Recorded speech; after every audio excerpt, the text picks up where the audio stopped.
Ladies and gentlemen, in the intense debate about the so-called crisis of democracy, of which we've had now well over half a decade, there is something peculiar going on. On the one hand, there are plenty of observers who essentially blame this crisis on the people themselves. After all, it was citizens themselves who, take your pick, voted for Trump, or, for instance, brought Brexit upon themselves. On the other hand, though, as also everybody knows, there are plenty of observers who hold exactly the opposite view and who claim that the problem isn't with the people at all. The problem isn't with so-called ordinary citizens, as if there were really any others. The problem is, in the cliched formulation, with elites, or in the even more cliched formulation, with corrupt liberal elites. Now, as different as these two positions are, one blames the few, the others blame the many. They actually have one thing in common. They are both about groups of people, be it the few or be it the many. And my suggestion to you this afternoon is that we should turn our attention away from groups of people, be it the few or be it the many, and instead focus on institutions, and in particular, focus on what I will call the critical infrastructure of democracy. Now, infrastructure has become a very popular term. It's one of the last things that even in a highly polarized country such as the United States, Democrats and Republicans can still just about agree that maybe maintaining and repairing roads and bridges is sort of a good idea. But infrastructure also, I submit to you, has a larger meaning in the context of politics. For what is an intuition behind what infrastructure ultimately does? Arguably, it's about reaching people and being reached by them.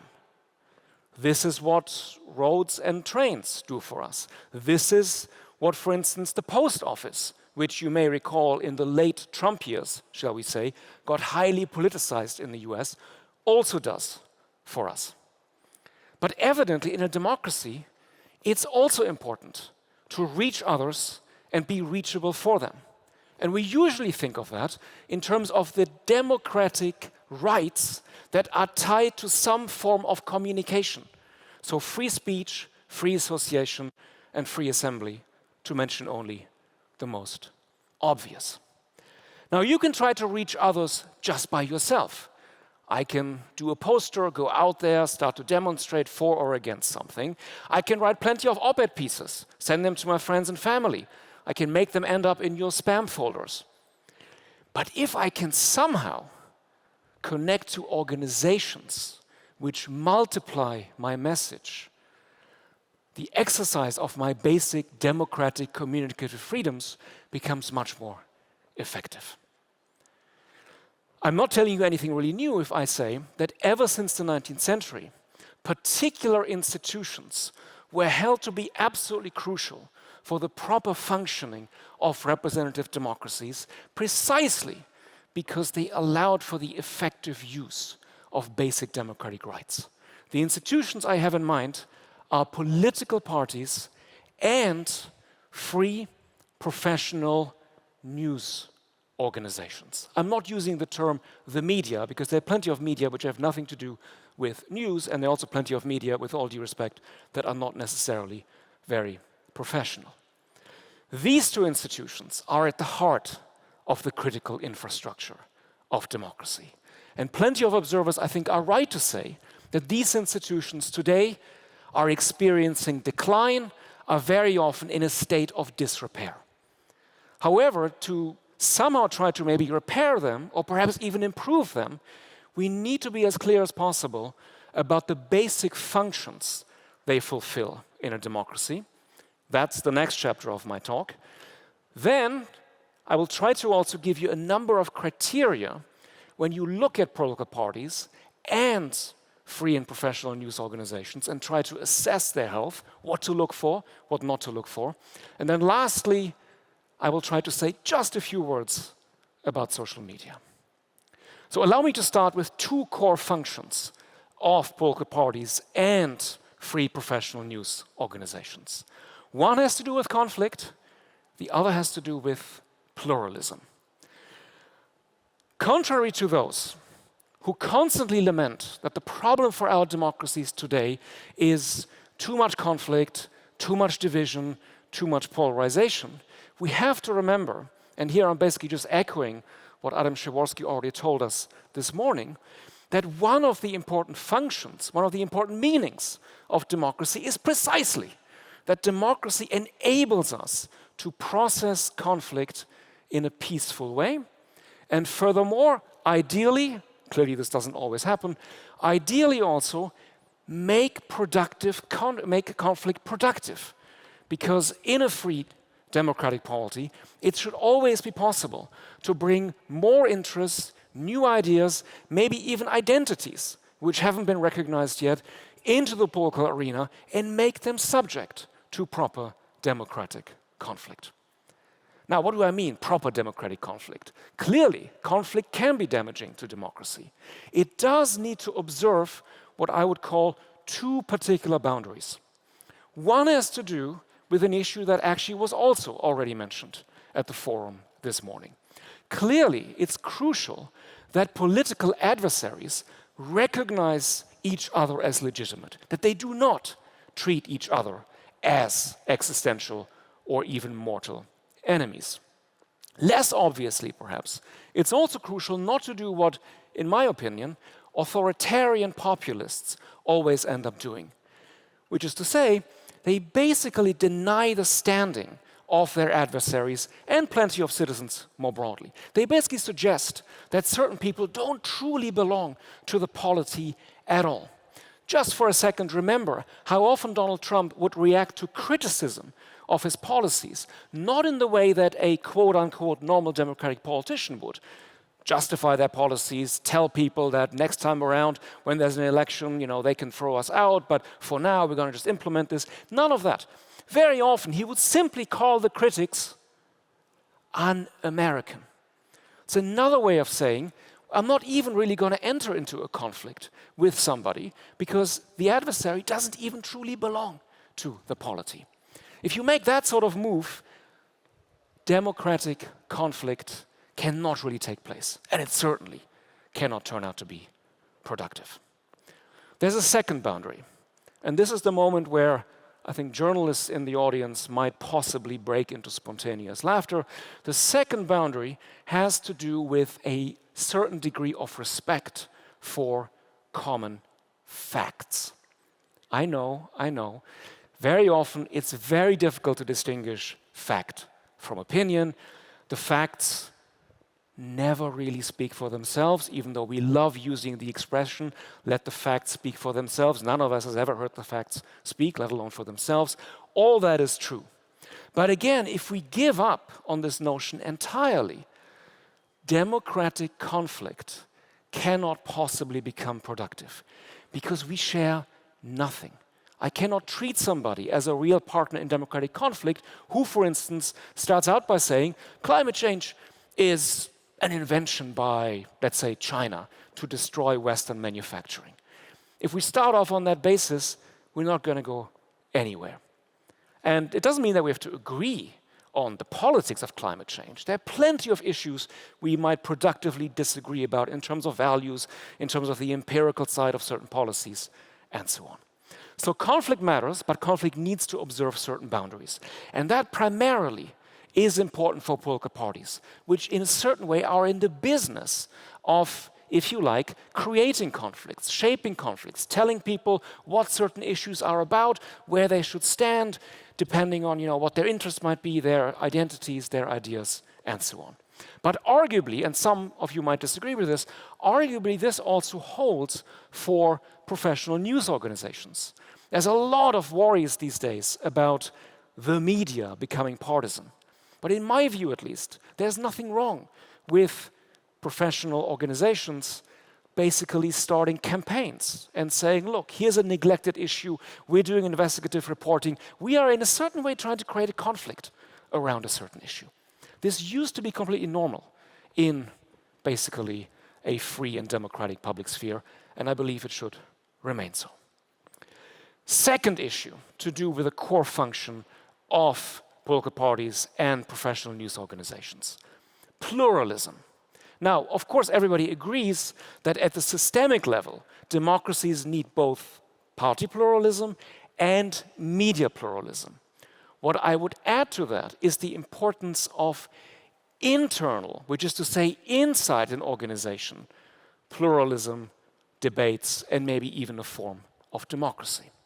Now, when you mention this, when you say, for instance, we should have more intra-party democracies, for many people what comes to mind is the famous quip by Oscar Wilde, who you may recall ended up observing that the problem with socialism was that it took too many evenings, which was another way of saying, look, yeah, inter-party democracy, nice idea, but what really, turns out to be the reality is, endless meetings in pubs or smoky back rooms, well, maybe not smoky anymore, but stuffy back rooms somewhere, where basically the person is going to win the debate who sits around the longest, pontificates for the longest, doesn't have a family to go back to, doesn't have a job to take care of necessarily in the next day, and so on. So usually an educated male is most likely to win that kind of debate.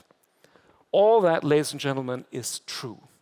But think of what happens if parties turn into, let's say, a personality cult, which is, for shorthand, the story of Trump and the Republicans in the US.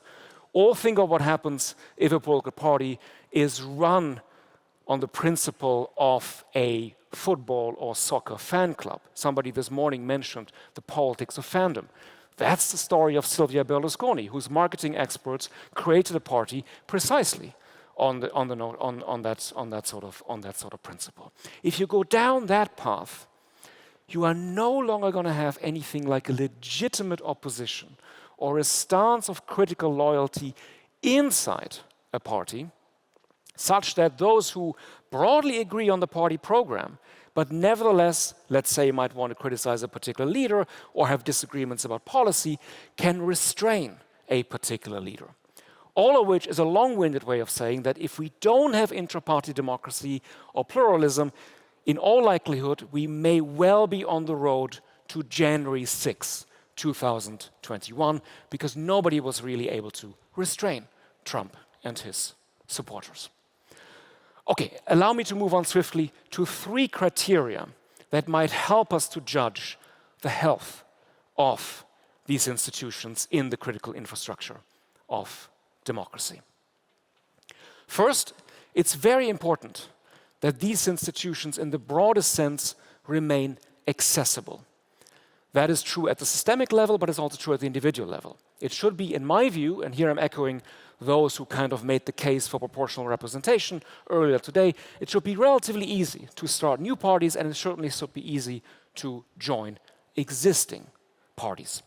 Again, this is completely contrary to a development which we've seen in many parts of the world, where parties have closed themselves off or in certain ways become outright autocratic.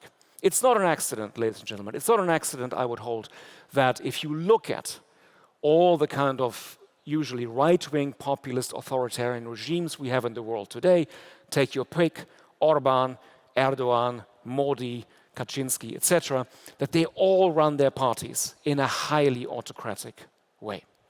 So it's important that these sorts of institutions are open and accessible, that they have intra-party democracy. It also matters, second criterion, that they are broadly speaking autonomous, that they are not front organizations or the tools for something else.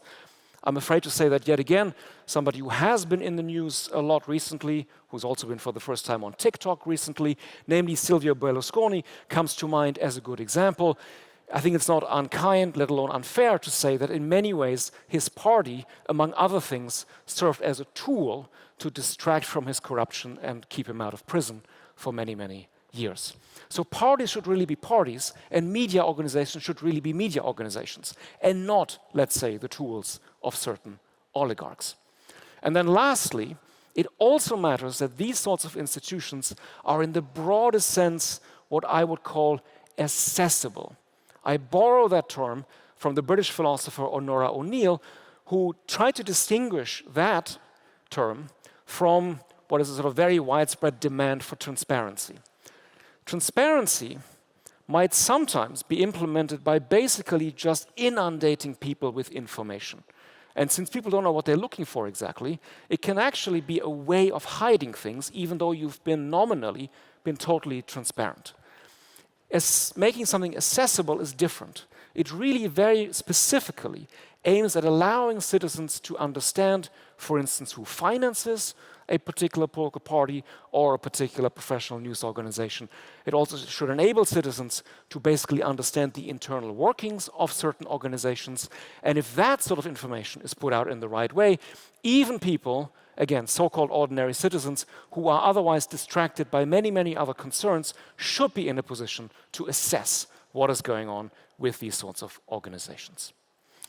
So allow me lastly to turn to something which of course has been on the minds of many, many people, is sometimes identified as one of the main causes of the crisis of democracy, namely social media.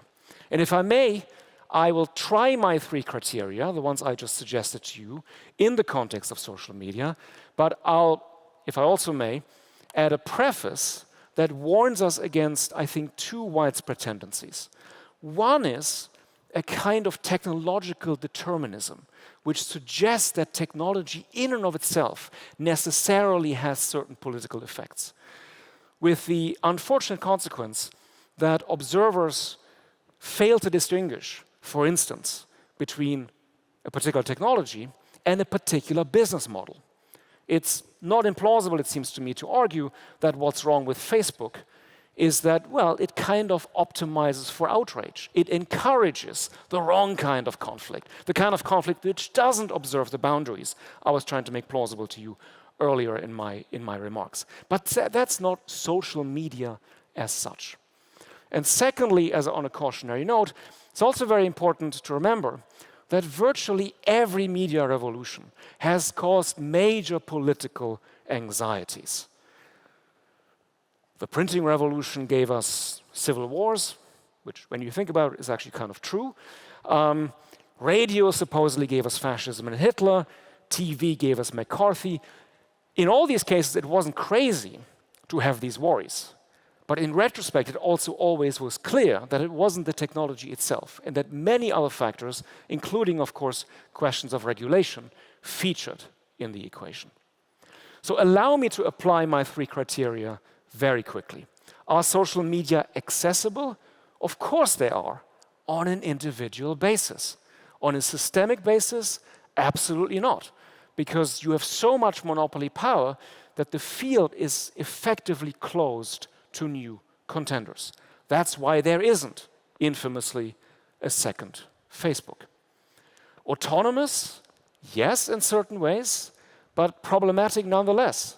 As we've just found out this very week and last week, there seems to be something very problematic if a figure who may well be described as an oligarch, after all, the richest man in the world, can basically arbitrarily change how a particular social media platform works or doesn't work, without any accountability whatsoever. And then lastly, in terms of accessibility, it should be clear to everybody that this is probably the biggest issue of all. As some of our colleagues in social science sometimes put it, we don't even know what we don't know.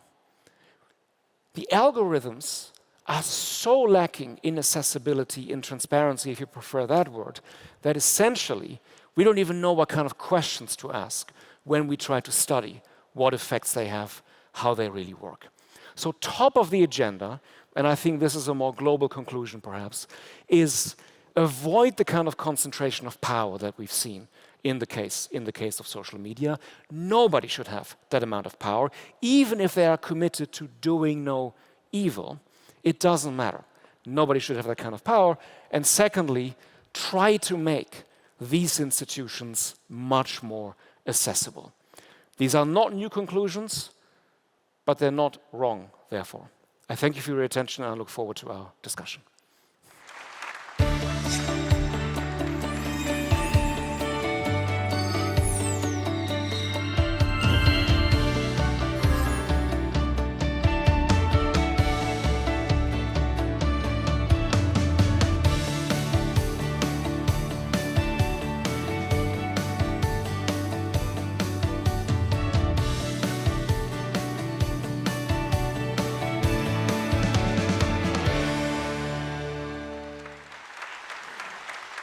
네, 다시 한번 큰 박수 부탁드립니다. 교수님 참 열띤 강연 잘 들었는데요. 인상 깊은 내용이 많은 만큼 현장에서 더 많은 궁금증들이 지금 올라왔습니다. 현장에서 역시 많은 질문들 계속해서 보내주고 계신데요. 본격적인 대담에 앞서서 SDF 관객 여러분께 인사 한 말씀 부탁드립니다. Hello. 네, 반갑습니다라고 짧게 인사해 주셨는데요. 질문을 저희가 추려보니까 깜짝 놀랐습니다. 바로 이곳 현장에서 질문이 들어왔는데요. 오늘 오전에 있었던 저희 SDF2022 기조연설을 해주셨던 민주주의의 거장이죠. 아담 셰보르스키 교수님께서 직접 질문을 보내주셨습니다. 굉장히 집중해서 재미있게 이 강연을 즐기신 것 같은데요. 지금 저쪽 관객석에 앉아 계시거든요. 제가 대신해서 질문을 한번 드려보도록 하겠습니다. 민주주의를 지키기 위한 더 나은 제도가 있을까요? 라고 아담 셰보르스키 교수님께서 질문 보내주셨는데요. 답변 부탁드립니다. I'm glad that I now have about 3 hours left to answer this very simple and straightforward question. So, yes is the answer, but we should beware what I think rightly is sometimes called a kind of solutionism, where we tend to assume that if we only change one institution or quickly fix something over there, then all will be well. This is sometimes a worry that I have in terms of certain democratic innovations. So some of what we heard this morning, I think, are excellent ideas. Things like randomly chosen citizens having more of a say, more direct participation via initiatives, such in the Oregon model. But we got to bear in mind two things. These individual interventions are not going to fix things in situations where we may have already seen a broad decay in political culture, or where certain political actors are already very invested in basically trying to kill democracy off. And secondly, of course, and this is basically a banality, we always have to see the overall system and how things fit together. So some of what I was, for instance, trying to advocate just a few minutes ago in terms of more intra-party democracy, more involvement by ordinary party members, would be completely rejected by plenty of my colleagues in the United States who would say, are you crazy? This is going to empower activists, fanatics, people who gave us Trump, people who gave us, completely extreme ideological positions. So therefore, I would agree that it's always important to kind of see the bigger picture and see how certain things ultimately fit together. Last thing, though, if I may add, as a footnote, we do have certain even constitutional sort of models, if you like, where some of the things I was trying to advocate for, such as the financial sort of accessibility of political parties, or basically the imperative to have intra-party democracy, are prescribed and are not really optional. And one example of that is, for instance, the German constitution, which basically says you can't be a party if you don't have a real membership. And that's not everywhere the case. There's one infamous one in the Netherlands where you basically have a one-person party. Well, technically no. Geert Wilders, a right-wing populist, is one member of his party, and the other member of the party is a foundation of which Geert Wilders himself happens to be the only member. So effectively, it's just him, which makes deliberation very easy because you're just talking to yourself. That would be illegal in a number of countries, and I think that's a good thing, that it would be illegal. 네, 아담 셰보르스키 교수님이 답변이 되셨길 바랍니다. 지금 저희가 관객들에게 취합한 질의가 속속 올라오고 있는데요. 저희가 선별해서 하나씩 질문 드려보도록 하겠습니다. 먼저 박예진 씨가 보내주신 질문인데요. 최근 포퓰리즘이라는 용어는 그 본래의 의미에 대한 숙고가 없이 상대 진영을 공격하기 위해서 오남용되기도 합니다.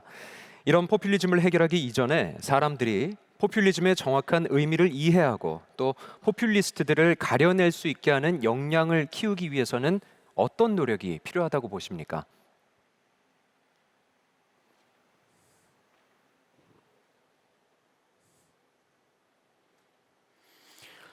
So I agree with what I take to be implicit in the question, namely that it's become in and of itself a problem that because pundits and by now even politicians are constantly telling us that we supposedly live in the age of populism, that therefore we've seen a totally inflationary use of that word, and that very often we apply that term to phenomena for which we actually have much more precise concepts, be it nationalism, be it protectionism, be it racism, or be it, for that matter, completely legitimate forms of democratic bottom-up mobilizations. And we're not doing ourselves a favor if we now slap the P word on every single thing without really discriminating. My understanding, which is relatively parsimonious and with which of course not everybody agrees, is that populists are basically leaders and parties who allege that they, and only they, represent what they very often call the real people, in quotation marks, or also the silent majority. With the implication that not only, and this is fairly obvious, all other contenders for power are fundamentally illegitimate because they're all corrupt characters, but also less obviously that all citizens who do not basically agree with the populists' symbolic construction of the real people don't truly belong to the polity. So long story short, what to me is crucial about populism is not so-called anti-elitism. All of us can criticize the powerful. We might be right, we might be wrong, but this is not in and of itself populist or anything that's necessarily dangerous for democracy. What is peculiar to populism, as I understand it, and what certainly is dangerous to democracy, is anti-pluralism. To basically claim at the level of party politics, everybody else is illegitimate, and to claim at the level of the people that whoever doesn't agree with my understanding of the people, the understanding of the people according to, let's say, Erdogan, Modi, Trump, etc., that all these people are at best second-class citizens and maybe don't truly belong to the people at all. That gets us a politics of exclusion, which very clearly is anti-democratic. 아, 그렇군요. 계속해서 다음 질문 드려보도록 할 텐데요. 관객 SH님께서 질문해 주셨습니다. 프랑스 국민연합의 장마리 르펜의 부상과 이탈리아 극우정당 후보인 조르자 멜로니의 당선 등이 유럽 다른 국가들의 극우화에 영향을 끼친다고 보십니까?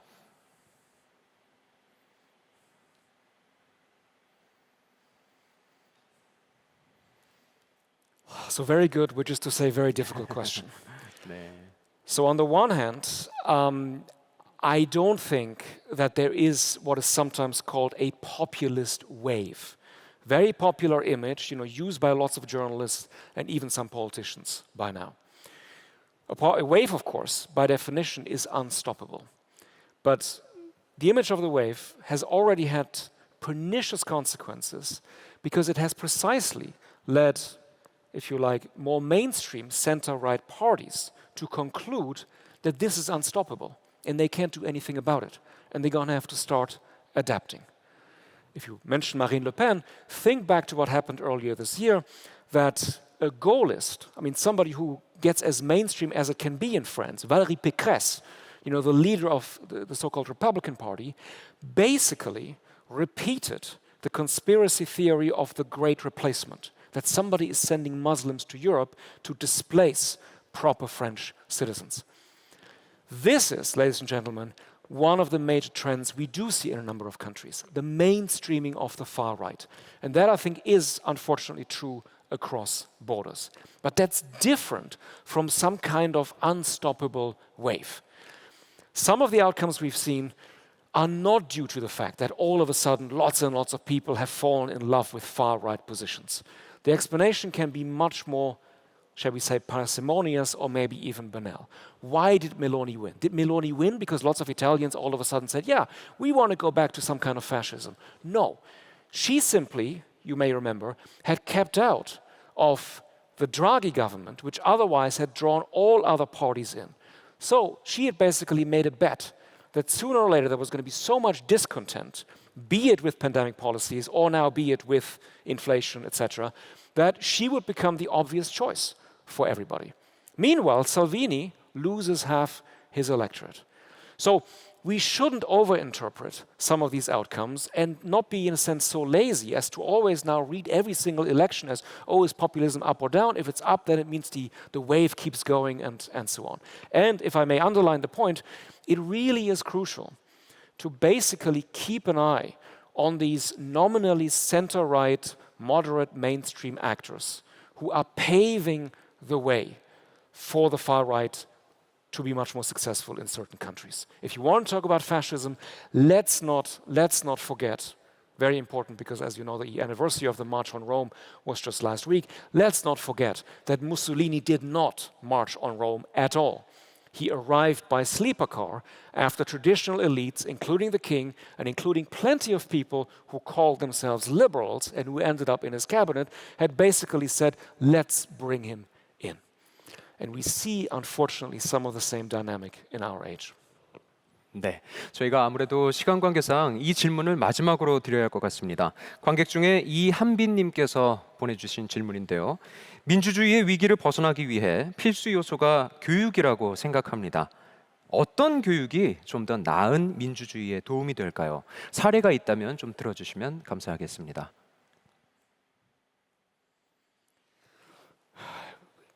I think one of the unfortunate tendencies, and I have the impression this is true across many countries, and I would be grateful if somebody enlightened me to what extent this is also the case in South Korea. One of the unfortunate dynamics is that in schools, there's such pressure to say, look, China is about to overtake us. More engineering, more math, more stuff that really gets us results very quickly. That soft subjects, such as civic education, democracy education, where you can't easily have tests, and which, if you do it seriously, takes time. This is not just about, kind of learn how many branches of government there are. That's not civic education, that's democratic education. If you go back to John Dewey, you realize people have to practice this. They have to practice actually debating. And that, can take time. That can be difficult for teachers to handle. Plenty of teachers in the US, I dare say, are somewhat afraid to go down this road because they know the country is highly polarized. They're afraid of doing the wrong thing, saying the wrong thing. A kid captures it on the cell phone, big scandal breaks. So it's just easier for everybody all around to say, oh, let's not spend too much time on democratic education, civic education. Let's just do the useful stuff. And one very unfortunate result of that is that what is absolutely crucial, namely the time-consuming kind of education for democracy that takes a lot of patience, both from pupils and from teachers and maybe sometimes parents, that sort of is systematically squeezed out. And last thing, if I may, civic service, which is a great thing, going out, volunteering in your community and so on, also shouldn't displace real democratic education. This is something that has also been happening in the US, where people are so afraid of political education in a highly polarized context that they say, oh, let's do more civic stuff in terms of volunteer work, help an NGO, found an NGO, which is great anyway because you can add it on your CV and it's going to get you into college. All that is important. I don't mean to ridicule it.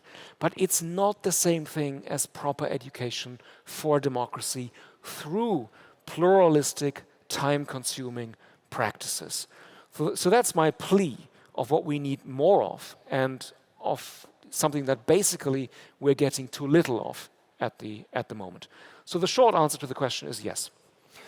네, 오늘 교수님의 말씀을 듣고 생각해 보니까요, 정말 그런 것 같습니다. 민주주의라는 체제 안에서 발생하는 갈등은 사실 배척할 수도 없는 것이고, 어떤 면에서 보면 참 자연스러운 건데, 이것을 인정해 나가면서 평화로운 방안을 통해 함께 앞으로 우리가 나아가야 할 길을 모색하는 것이 좀 더 나은 사회를 구축해 나가는 시초가 되지 않을까, 이런 생각해 보는데요. 마지막으로 우리 관객 여러분께 한 말씀 부탁드립니다.